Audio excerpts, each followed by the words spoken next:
Welcome back to Max 3 Picks, baby. Hope you guys cashed those tickets. Yes, sir. Oh, man. We went unos, dos, tres in week 5, baby. That's back-to-back weeks. We went 3 out of 3 in Max 3 Picks, man. What a wonderful feeling. Hope you guys cash those tickets with me. I don't care if you bet them straight parlay, you round robin it, or you bet them single tickets. Hope you guys followed your boy in cash, and I hope you guys cash all your other tickets as well. But yeah, man, I feel really good. I don't want to get too cocky. You got to stay humble because guess what? This sports gambling thing will humble you behind real quick if you get too cocky. So you got to stay humble. Make sure you making smart picks. And yeah, let's get it. So then let's get straight into the recap of my week 5 picks. Yes, sir. Sipping on the, I'm doing the Sober October, so I'm sipping on the Black Gold here, which is the AKA Colombian coffee. And it's, I don't know if you guys know this, but it's nothing like a good cup of coffee. But anyway, let's get straight to my picks. For week 5, we had took the Saints versus the Patriots. The spread was -1.5, but guess what? We didn't need it. We took a money line, but it was a straight smoke show. I don't know what's going on with the Patriots, man. The Saints won the game 34-0, and like I said, it was a straight massacre. Bill Belichick and them boys is looking bad. I don't want to give them faith on the Patriots, especially when you got Belichick as your coach, but it is not looking good. Hopefully they can turn it around this week. But we did cash that ticket, Saints versus the Patriots. We took a money line, 34-0. Next ticket we had was the Eagles money line, and we also took the Eagles on a single ticket -4. We cashed both those tickets. So Eagles won the game 23-14 against the Rams. Not going to lie, though, I did throw a little shade at Cooper Kupp. But the boy looked just like himself when he came back. He looked good. I'm not going to front. And if he continues to play like that, especially with the other dude, Paku on the side, the new young kid on the side of him, the Rams, they could possibly push for a wild card position. So keep a lookout for those Rams because they did, even though the Eagles won, they did compete in the first half. Just the second half of the game, Eagles just turned it up. And, once the Eagles turn it on, it's over for you. So we did cash that Eagles ticket. And then finally, we took the Chiefs versus the Vikings money line. Chiefs won the game 27-20. There was a questionable call at the end of the game in the fourth quarter. Kirk Cousins had threw a potential touchdown pass to a receiver. Ref threw a flag. It was crazy. Ref threw a flag for a pass interference. Ref threw another flag for defensive holding, and then a third flag because the Chiefs defender took his helmet off on the field. I think that's like a personal foul or something. So 3 flags thrown by the refs all on that one series of play, and all 3 flags got picked up.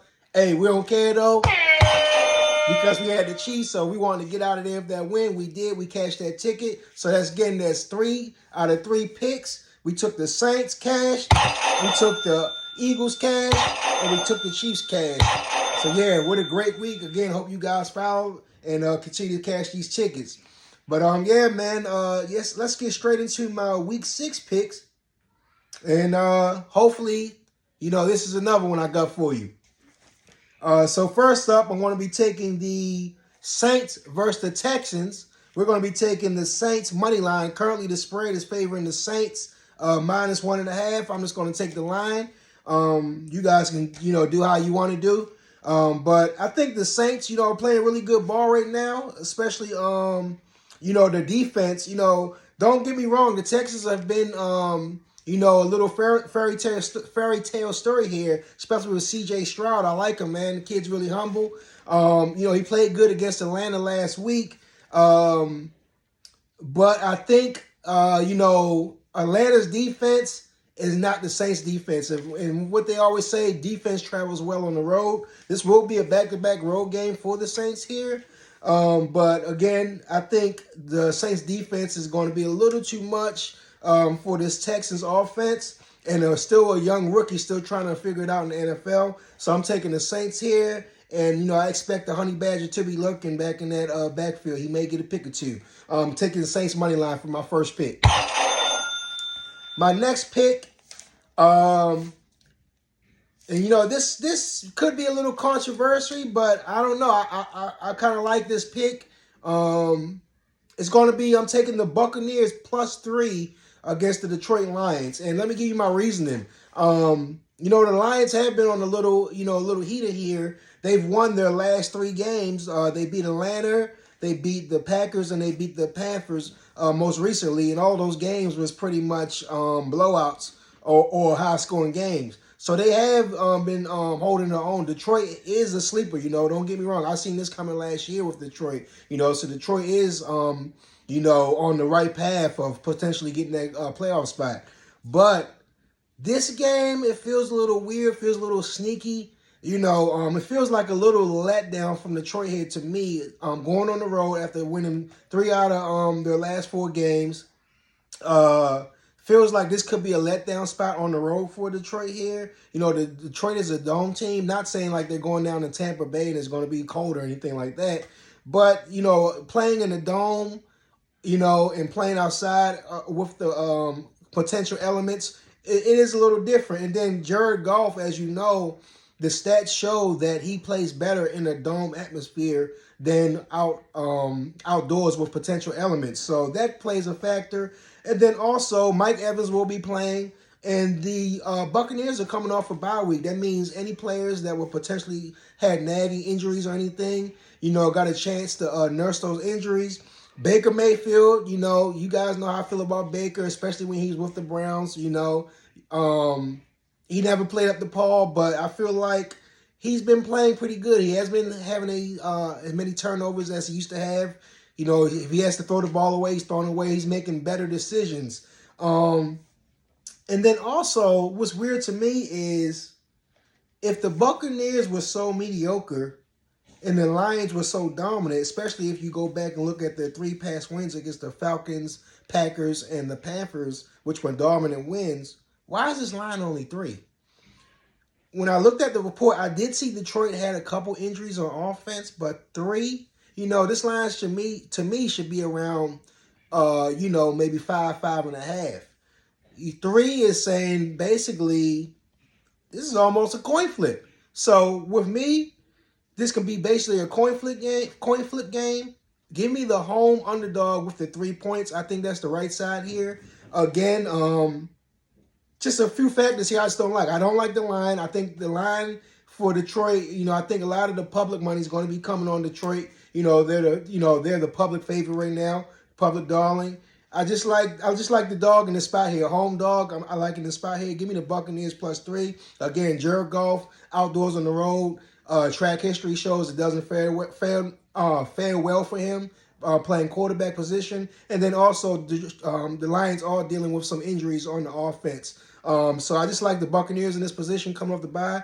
Give me the Buccaneers +3 against the Lions. And finally, for my third pick, this is going to be the Monday night game. And I ain't taking them boys. Man. And last week, I had a gut feeling. Listen, I had a gut feeling. I swear to you. No cap. Had a gut feeling. The spread was -3.5. Something was like, I'm thinking to myself, it's about 8 o'clock, about 15, 20 minutes before the game's about to start. Something was like, Tronell, Matt, just go ahead and flip the money, the $500 you just won in the 1 o'clock window and 4 o'clock window. Just put it all on -3.5, or just put it all on the money line for the 49ers. Everything is in me. What was telling me the Cowboys had any chance against the 49ers?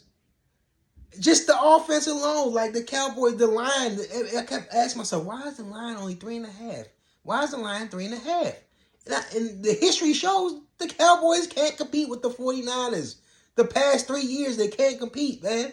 So that's just anytime I say that, just to say this. If you guys ever get a gut feeling of a line looking scared and you got kind of like got a question line, go with your gut. Even if you're wrong, go with your gut. Because that could have been a potential flip for me. But hey, it's all good. I'd rather keep the money I made than, you know, put it out there and I'd have lost it. But yeah, man, 49ers destroyed the Cowboys. And I'm taking the Chargers this week. I like the Chargers at home. Plus 2.5, back-to-back road games for the Cowboys. Primetime football. And it's not even that. It's not really so much about the 49ers, what they did to the Cowboys. It's just, I don't like Dak and Mike McCarthy's offense, this 1999 offense, man. I don't like it. Like, maybe it went well when he had A-Rod, because A-Rod would probably, you know, change it up. You know, Mike McCarthy might call a play, and A-Rod's like, nah, scratch that. We doing this, X, Y, and Z. You know, so A-Rod always made a way out of that offense. But this Stone Age offense, man, I don't like it.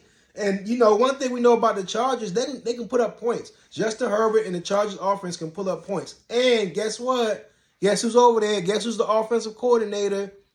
Because Mike McCarthy said he wanted to call the plays now, and Kellen Moore wasn't doing a good job. Guess what? Well, even though the Cowboys, you know, always let you down at the end in the playoffs, guess what? The Cowboys was putting up points when Kellen Moore was calling the plays. Okay, they was throwing the ball down the field when Kellen Moore was calling the plays. So Kellen Moore's over there. He's been with the Cowboys over 4 to 5 years.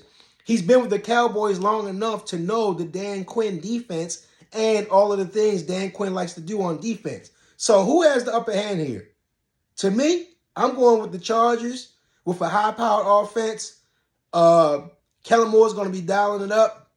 As long as the Chargers head coach doesn't screw it up, like sometimes he does, going for it on 4th down when he doesn't have to, or not kicking the field goal, or just doing something quirky at the end of the game. As long as the Chargers head coach doesn't screw it up, I like the Chargers plus 2 in this spot. Again, back-to-back Cowboys road games. And I just don't like the Cowboys offense right now. It's stagnant. It's mediocre offense. And I'm not going to lie, I'm probably going to sprinkle a little on the Chargers money line as well on a single ticket. So, yeah, that's my max 3 for this week, guys. Again, I'm taking the Saints money line versus the Texans. Taking the Buccaneers plus 3 against the Lions. And I'm taking the Chargers plus 2.5 against the Cowboys. And on a single ticket, I'll be sprinkling a little on the money line on the Chargers. So let's cash these tickets, guys. Hope you guys like and subscribe to the show. Again, hopefully we go 3 for 3. I don't care if you bet them straight parlay. I don't care if you bet the tickets straight single tickets. Or I'm going to keep preaching it. If you do any parlay, please look into that round robin, guys. I hate seeing you guys with these big 7, 8, 10 game parlays. And you get to the 10th game. And then wonk. One burnt you, another one bite the dust. You had $25 to win, $1,200, and the last leg burnt you. But guess what? If you'd have round robin that, you'd have probably still won 80-85% of your money. So you bet 25 to win 1,200, you'd have probably still made bet 25 to win about 900 something dollars. So always keep that in mind, guys. I know everyone wants to shoot from the big money. I'm going to keep preaching that round robin if you do any type of parlay. But again, that's max 3 picks. Let's cash these tickets, baby. Peace. Don't forget to like and subscribe.